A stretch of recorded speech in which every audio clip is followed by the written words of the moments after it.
సరే పెళ్లి అయిన తర్వాత నువ్వు చెప్తున్నది ఏంటంటే అతను ఇంకొకసారి వస్తే కనుక మీ అమ్మాయిని ఇచ్చి పెళ్లి చేయండి, అతన్ని కంట్రోల్ చేస్తామని పెద్ద మనుషులు అన్నారు. కానీ అతను కంట్రోల్ అవ్వలేదు. అతను రావడం వల్ల మీ ఇద్దరికి మీ చుట్టాలు కలిపి పెళ్లి చేశారు. కానీ వాళ్ళ అమ్మని మీ నాన్న ఇన్సల్ట్ చేశాడు కాబట్టి, పరువు తీశాడు కాబట్టి, నా కొడుకుతో ఈ అమ్మాయి ఎలా కాపురం చేస్తుందని వాళ్ళ అబ్బాయిని తీసుకొని వెళ్ళిపోయి దాచేస్తూ ఉందా? సరే, మళ్ళీ ఎట్లా దొరికాడు? మీరు కాపురం చేశారా లేదా? మీకు పిల్లలు పుట్టారా? ఆయన 5-6 సార్లు వచ్చి నేను చచ్చిపోతే నాకు వేరే పెళ్లి చేస్తామంటారు, నాకు చెయ్యండి, నాకు ఈమె చిన్నగా ఉన్నప్పటి నుంచి నాకు ఈమెనే ఇష్టం అని చెప్పిండు మేడం. అందరు చెప్తే ఎదురుగుట్టలు తీసుకుపోయి చేసిండ్రు. ఫోటోలలో కూడా మంచిగా నవ్వుకుంటా మంచిగా ఉన్నాను మేడం. నేను ఎట్లా దిగిందో నాకు తెలియదు మేడం. వెంకటి చూసి నా ఫోటోలు కూడా మంచిగా ఉన్నాయి మేడం. అబ్బా సూపర్. ఫోటోలు చూసినాక నేను ఆయన మీద ఇష్టపడ్డా. ఏ అందంగా ఉంటాడా ఫోటోలో? ఫోటోలు మంచిగా ఉన్నాడు మేడం. నిజంగా కంటే డైరెక్ట్ గా నచ్చలేదు కానీ ఫోటోలో నచ్చాడా అండి మీకు? ఫోటోలు నచ్చిన మేడం. ఎందుకో పెళ్లి ఫోటోలు చూసినాక మంచిగా ఉన్నాయి. అరే ఎంత మంచిగా ఉన్నా, నేను అందరు అంటారు ఎంత మంచిగా ఉన్నావు చూడు ఇప్పుడు మీ బాలబావ చేసుకున్నా అంటే నేను అప్పుడు ఆయన మీద ఇష్టపడ్డా మేడం. ఓకే అమ్మా, తర్వాత ఏమైంది? నెక్స్ట్ దూరం అయిపోయింది మేడం. ఆయన తీసుకుపోయిండ్రు. మళ్ళా 15 రోజులకు 1 వారం రోజులకు వస్తుంటే ఏమైందంటే ఇట్లనే కొట్లాటలు అవుతుంటే చప్పుడాకి ఇది అంతేందని ఇక మాకు మా చుట్టాలు ఏం చేసి లాయర్ని పెట్టినాం మేడం. పంజగుట్ట నుంచి లాయర్ని పెట్టినాం. లాయర్ని పెడితే కోర్టు నిన్న న్యాయం పడే కోర్టు కూడా మా బొండిపల్లి కాడ తిరిగితే బొండిపల్లి కాడ నా దగ్గరనే కూర్చున్నాడు వచ్చి. నువ్వు లాయర్ చెప్పినట్టు నువ్వు ఎవరు చెప్పినట్టు నాకు అది అని చెప్పిండు. తర్వాత ఏమైందమ్మా? మీరు ఇంతకీ కాపురం చేశారా లేదా? మేడం కోర్టు పోయినాక కోర్టులో ఏం చెప్పిందంటే పెళ్లి అయిందా అంటే చిన్నగా ఉన్నప్పుడు అయింది అని చెప్పిన. చెప్తే నా లాయర్ ఏమంటుండు కాలేదని చెప్పు అట్లా చెప్పొద్దు అంటే మా నాయన అట్లా చెప్తారని అన్నాడు. నువ్వు అట్లనే చెప్పాలి, ఇట్లా అట్లా చెప్తేనే కేసు అవుతుంది, అది చిన్నగా ఉన్నప్పుడు వెళ్ళదు అది అని చెప్పిండు. ఆహా, నీకు ఫస్ట్ మ్యారేజ్ అయిన సంగతి చెప్ప, మాకు కాలేదనే చెప్పు. ఈ మ్యారేజ్ ఫస్ట్ మ్యారేజ్ మీ మేనబావతో అయిందే ఫస్ట్ మ్యారేజ్ అని చెప్పమంటున్నాడు. అదే అంటుండు. మేమేమో అట్లా కాదని చెప్పిండు మా నాయన. మా చుట్టాలు ఎవరు ఒప్పుకోలే మేడం. ఒప్పుకోకపోతే లాయర్ అంటే ఇట్లా అంటే నీకు కేసు కాదు ఏం కదా పక్కకు జరిగిపోయింది మేడం. మేడ్చల్ రైల్వే స్టేషన్ దగ్గర అయితే పక్క జరిగితే మా నాయన అన్నాడు అయితే అని చెప్పినా కానీ నాకు ఇప్పటికి కూడా అబద్ధం చెప్పడం ఇష్టం లేదు మేడం. నాకు అప్పుడు మారడబల్ అయిన మీదనే నాకు ఇష్టం ఉండే మేడం. నేను ఆయన దగ్గరికే పోతే ఎన్నేళ్ళకైనా అనుకున్నా మేడం. ఇప్పుడు సమస్య ఏంటండి? కొంచెం క్లుప్తంగా చెప్పండి. అసలు ఏంటి సమస్య? మీకేం కావాలి? అవును మేడం, నేను పెళ్లి చేసుకున్న కోర్టులో పోయినాక అబద్ధం చెప్పమంటే చెప్పిన మేడం. చెప్తే ఆ కాగితం తీసి పెళ్లి అయిందని చెప్పి పత్రిక వేసేది మేడం. వేస్తే మళ్ళా వేసినాక మళ్ళా కేసు కొట్టేసిరా ఏమైంది నాకు తెలియదు మేడం. ఆ కేసు గురించి మా నాయనకే తెలుసు, నాకు ఏం తెలియదు మేడం. మళ్ళా బయటికి వెళ్ళగానే మళ్ళీ వచ్చి నా దగ్గరనే కూర్చుంటాడు మేడం. కూర్చుంటాడు. సరే అమ్మా, మీతో కాపురం చేశాడా? మీకు పిల్లలు పుట్టారా? కాపురం చేసిండు మేడం, నాతో కాపురం చేసిండు కొద్ది రోజులు. మళ్ళీ అప్పుడప్పుడు 15 రోజులకు 4 రోజులకు 20 రోజులకు వస్తుండు, డ్యూటీ మీద పోతుందని చెప్పిండు మేడం.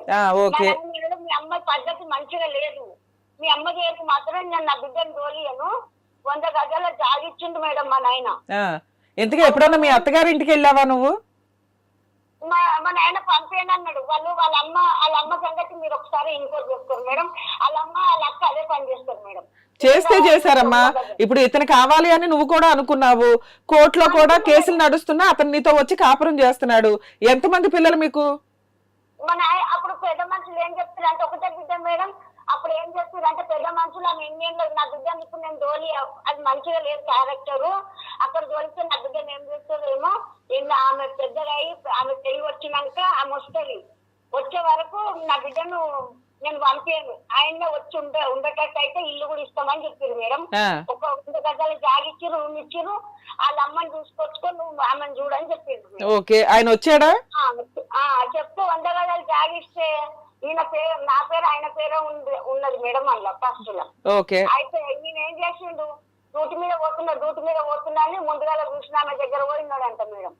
ఓహో, ఆడ పోయి ఆమె అలా గోదాములు అవి సంచులు కుడతారు మేడం గోదాములలో. నీతో ఇతనేమో నిన్ను లవ్ చేశాడు, నిన్నే పెళ్లి చేసుకోవాలనుకున్నాడు.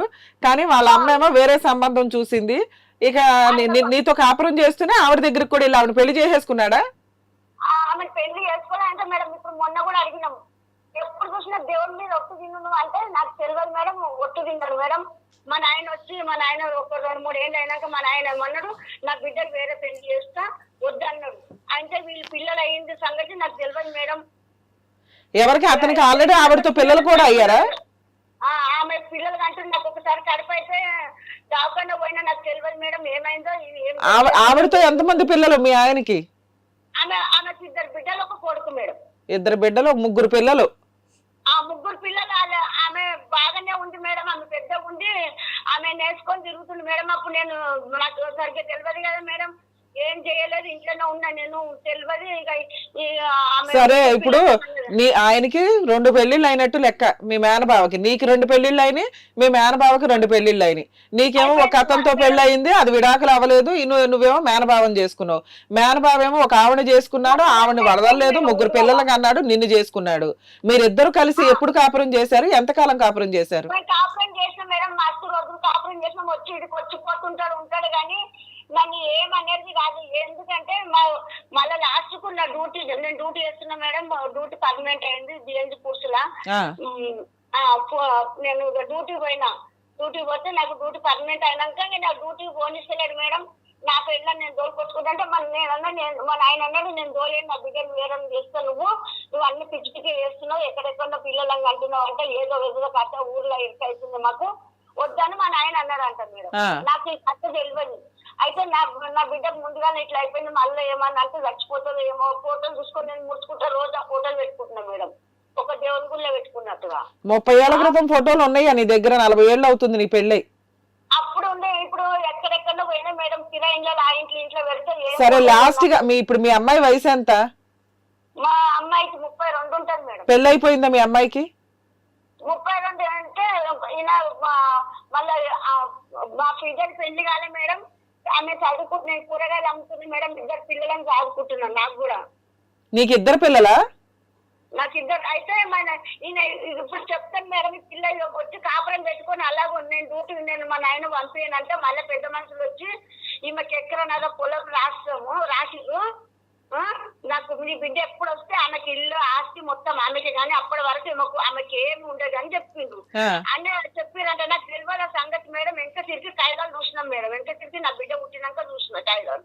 మా నాయన కింద మీద ఉన్నాడు మేడం. మా నాయనకు ఒక 5-6 ఏళ్ళు చాలా బాగాలేదు, దవాఖానలు తీసుకుంది, క్యాన్సర్ గడ్డ అయింది లోపల. ఇంకా అయితే రక్తం కట్టి అట్లనే చచ్చిపోయింది మా నాయన. మా బిడ్డ కడుపున్నప్పుడు చచ్చిపోయిండు. అయితే నాకు తాగొచ్చింది మేడం, నాకు తెలియదు. 3 నెలలు కడుపున్నప్పుడు నాకు తాగొచ్చిండు. తాగొచ్చి అప్పుడు తీసిండు మేడం. నిన్ను మీ నాయన మీ అమ్మ నేను చిన్నగా ఉన్నప్పటి నుంచి ఇష్టపడి చేసుకుంటానని, నేను ఇష్టపూర్తిగా చేసుకుందాం అనుకుంటే నన్ను 20 మంది పుట్టిన నువ్వు ఎటు కాకుండా ఎంత మా అమ్మ ఎట్లా తిరిగిందో మా అమ్మ లెక్కనే నువ్వు కూడా అట్లనే బతు. నీ వయసు అంతా కొవ్వు అంతా కరిగిపోయి ఎవరు తీరకుండా ఎవరి దగ్గర పోకుండా ఎటు కాకుండా నీ జీవితం అట్లనే కావాలని నేను ఇన్ని ఏళ్ళకు సరిగ్గా నీతో ఉండలేదని చెప్పింది మేడం. అప్పుడు నాకు తెలియదు మేడం. అప్పుడు ఎందుకు అంత కక్ష కట్టాడు మీ నాన్న? అలా బిహేవ్ చేయడం వల్ల నీ మీద కక్ష కట్టాడా మీ ఆయన? కక్ష కట్టింది మేడం. నాకు తెలియదు మేడం మా సంగతి. నా బిడ్డ కడుపునప్పుడు తెలిసింది మేడం ఈ సంగతి. తెలియదు మేడం. నేను చెప్పమని చెప్తా మేడం, పైన చెప్పమని చెప్తా. నాకు తెలియదు.